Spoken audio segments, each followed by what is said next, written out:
A man whose image incites both controversy, fear, reverence, and hatred. A man born into the middle class, but ended up devoting his life to the poor and the needy. A man who started his life as a healer and a doctor, and transformed into a hardened revolutionary soldier.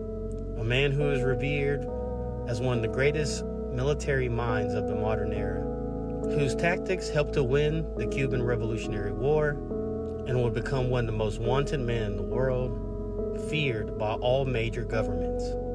A man who believed change could only come through hard work and at the end of the barrel of a gun, and who attempted to spark revolutions in both the Congo and Bolivia. Who is Ernesto Che Guevara? Let's find out. Ernesto Che Guevara's early life. Che Guevara was born in 1928, May 14th, in the rural jungle outside of Rosario, Argentina. His mother and father both came from Argentinian high society. His father had used most of his inheritance to become an entrepreneur and would operate and own many failed businesses throughout his life. And his mother came from a well-known wealthy family, and she would inherit a very large sum of money and some properties when they were first married. Che was born with severe asthma, and that severe asthma would plague him the whole of his life, forcing the family to constantly move around, all based on the type of climate that Che's lungs could handle. But Ernesto did not allow his affliction to dictate the whole of his life, and he would grow into a strong-willed young man who would compete in both swimming and rugby.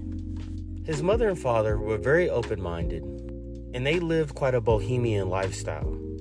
They liked to throw big parties, discuss politics with their high-class friends, and they would constantly go against the social norms of the time.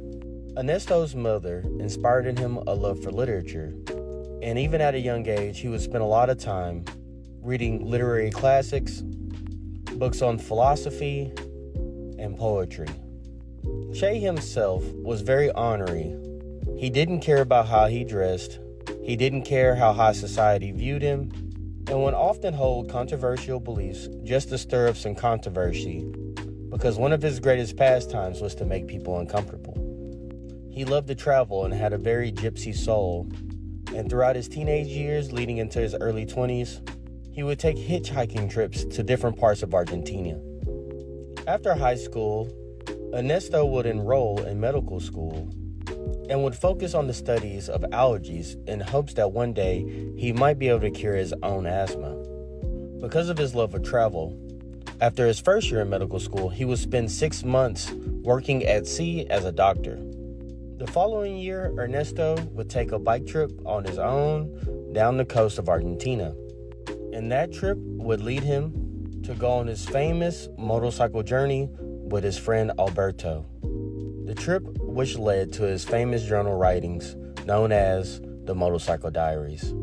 Ernesto Che Guevara's early travels.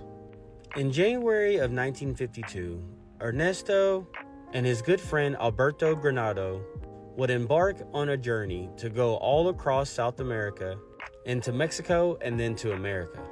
They started off on this trip by via motorcycle, which quickly broke down just a few months into the trip.